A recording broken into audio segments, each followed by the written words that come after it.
Hi, welcome to my channel. My name is Annie and this is Unity Consciousness. Thank you so much for stopping by today. I'd like to welcome our new subscribers and also thank those of you who are returning for this week's energy update. Let's get started. I want to back up before we go forward. Venus has entered the sign of Pisces. She did so on Friday, and I did not discuss that last week based on all the energy that we had to discuss. So let's back up and talk about that now. Venus loves the sign of Pisces. She is exalted in this sign. This is where she's at her most comfortable in the zodiac. She is ultra compassionate and caring. She is tending to others, deep, intense spiritual and love connections occur here. It's all about unconditional love. It's just really, really, really good Venus energy.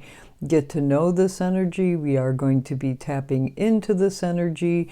And I have to tell you very importantly that Venus's retrograde cycle, we'll talk more about that at the end of the video, but we'll begin at the latter degrees of Pisces in shadow, then move into Aries, then back to Pisces. So it's important to kind of get to know this energy and embody this energy. In addition, we will have Mars retrograding back into Cancer. That happens, I believe, tomorrow, but early this week. And this is part of the retrograde cycle that we've been talking about. And to just kind of briefly discuss that, Mars is in the process going from from Leo back into Cancer, so that we can really internalize that heart-centered, boundary-busting type Mars, transitioning our passion and drive from a very hard focus to something that's a little bit more heart-centered. And Cancer in the sign of family is ultra emotional. It's very protective. Mars in Cancer wants to protect the family, wants to know where home is, knows where home is, but protects it with all its might. Mars retrograding back into the sign is more of an internal process of determining where is home, who is my family, but being very emotional about it. Boundaries could be an issue here. If somebody crosses a boundary, there could be some issue here. But self-care is important. Always remember that self-care is important when we're dealing with Cancer energy. Like I said, it can be very emotional.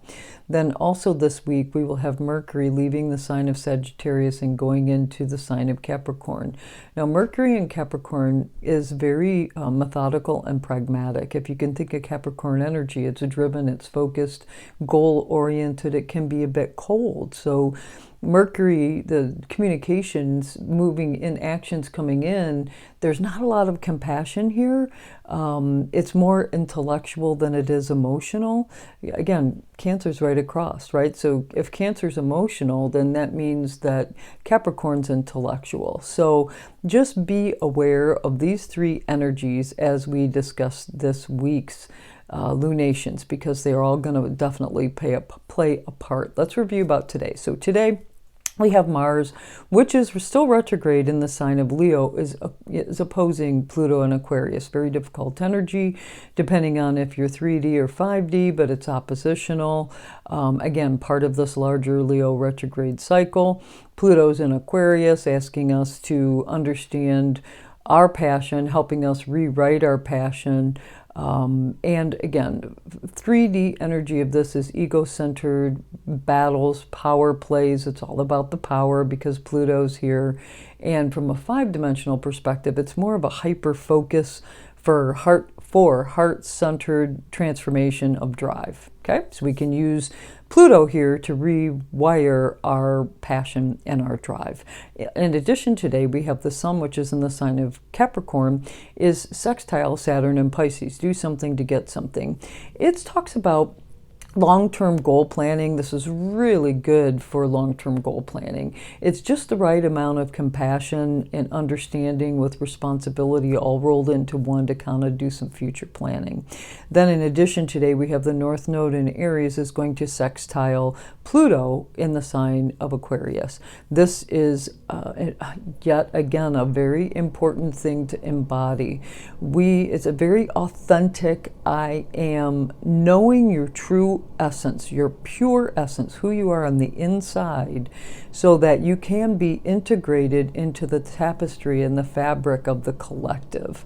And you know, this whole combo of energy today is very important in preparing us for a very challenging situation that's going to pop up Monday, Tuesday, Wednesday, and carry us through Thursday, probably even Friday. We will have tomorrow Mercury, which is in 27 degrees of Sagittarius, rounding the corner, Mercury in the sign of Sagittarius before it enters Capricorn at 27 degrees is going to square Neptune in Pisces. So this is not really being able to tap into your intuition. It's kind of foggy. You're not really sure. There might be some disillusionment or maybe some facades here. The truth and expansion that typically you get in Mercury and Sag is being blocked, and you can't really count on your intuition. So just be mindful here, especially because Mercury's here. If you get some communications, you hear things, you see things, please don't repeat them.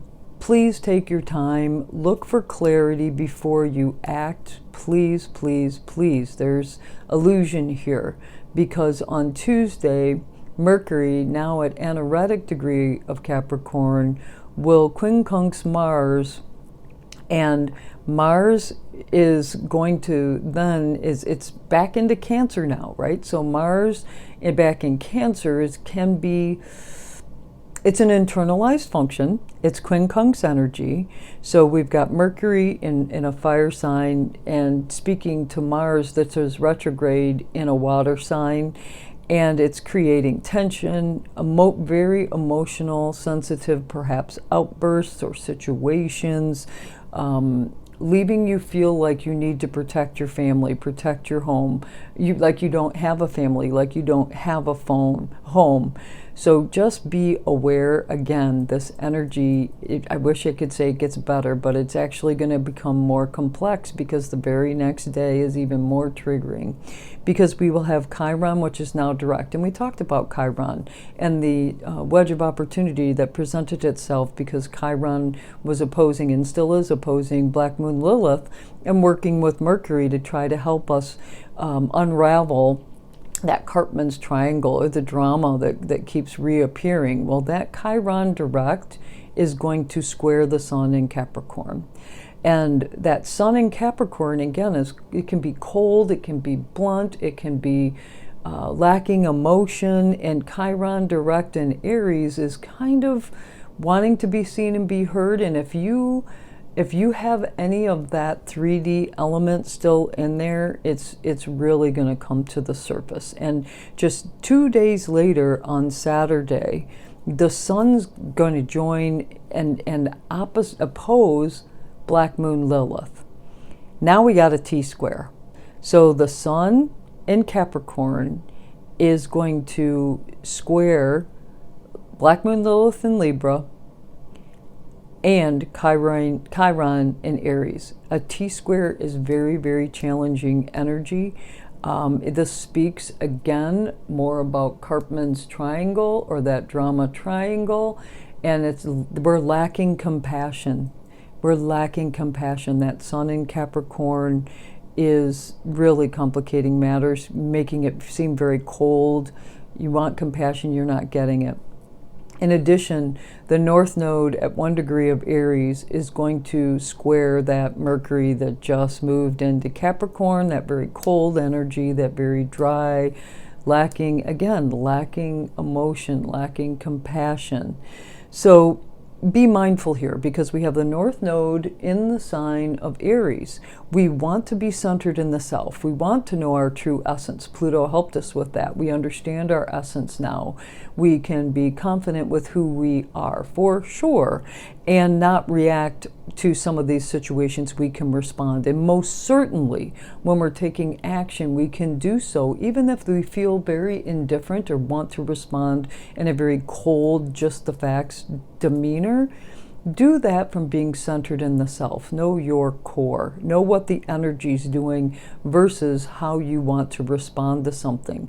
Try your best not to react, especially while communicating or listening. Either, any type of communications, whether that's writing or speaking or hearing anything. This drama triangle is going to be triggered, can be triggered if you witness it, or if someone then kind of comes at you that way. Remember, this energy will pass. It will pass. In addition, we can tap into that Venus in Pisces. Venus is now in Pisces. We can reach for compassion. It's not that difficult. We can do that. And first apply it to yourself. But there will be a compassionate understanding that we can absolutely dive into. The situation itself may be lacking compassion, but Venus is here. We know Venus is here. We can tap into love. We can tap into compassion. Now, the upside of all this is by the end of the week, we will have Mars retrograde in Cancer and will now be trining Neptune in Pisces. I really like this energy. It's breaking down some barriers through compassion, through spirituality, through understanding. We are respecting others. We can care for others. It's just like a complete flip of how things were a couple of days before. But we really have to align with compassion in order to relieve some of the very toxic traits that this T-square can bring in. And remember also, any squares, even a T-square, is not a bad thing. It's an opportunity to make a choice, to redirect. And I see squares, when I see them in my chart, you see that red line, you're like, oh boy, here we go. It's going to be, no, you know what? This is just an opportunity for us to pivot on something that otherwise we may not have to. When it's a square, there's a point of no return. So that's what makes it a little bit more challenging. But definitely choose to respond instead of reacting. Stop the drama. Through compassion, it means set your boundaries, hold your boundaries. Self-care is important. And like I said, understand your true essence. This is going to be so important as these planets cross the line from Pisces to Aries. And let's just talk about that for a hot second. I looked forward, and as I mentioned, Venus is going to go retrograde. So on the 28th of this month, Venus enters shadow, and at 24 degrees of Pisces. Then she's going to enter Aries. Then she's going to go retrograde. Then she's going to re-enter Pisces. Then she's going to go direct and go back into Aries, and then go out of shadow. What date would that be? In May. What's interesting is Mars retrograde cycle, because Mars is going from a water sign to a fire sign. Venus is going from a water sign to a fire sign. Mars retrograde cycle ends on May 2nd, comes out of shadow. So they're going to start working together here, closer to the later part of this month, but they are going to start working together to help us. And then finally, I'm going to introduce Mercury retrograde, only because I think it's important. On March 1st, Mercury will be leaving the sign of, or in Pisces, entering shadow, then going into Aries for its retrograde cycle.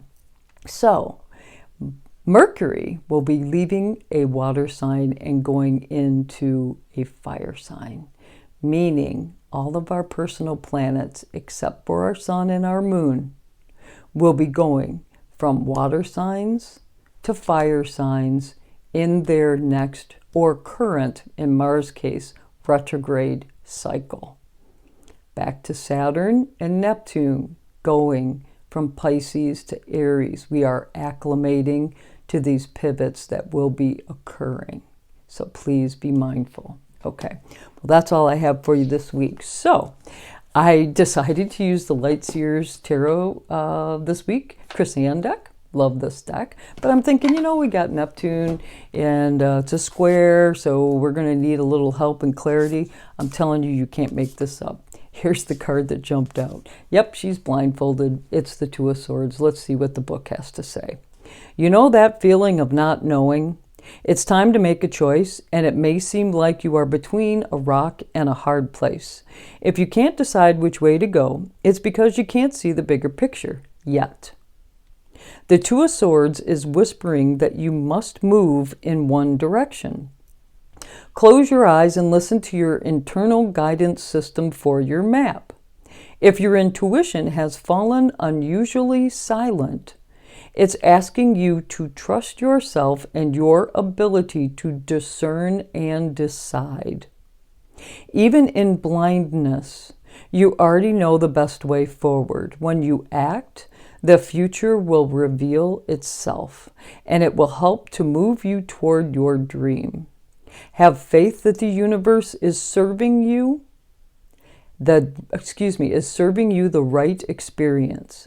At the crossroads of duality, your analysis and overthinking will just get you buried in the quicksand of a million possible endings. So find peace of mind by trusting your judgment. When blinded by the unknown, I can trust myself to move toward the light. Let's repeat that. When blinded by the unknown, I can trust myself to move toward the light. Well, thank you so much for joining me today. If you like this video, please do click the like button. If you want to know when videos are being dropped, please click the subscribe button. If you have any comments or suggestions, please post them in the comment box below. I thank you so much for joining me today. Remember, there could be some challenging energy this week. Let's choose to respond instead of reacting, and remember our true essence. It's not who we are anyway on the inside. Namaste.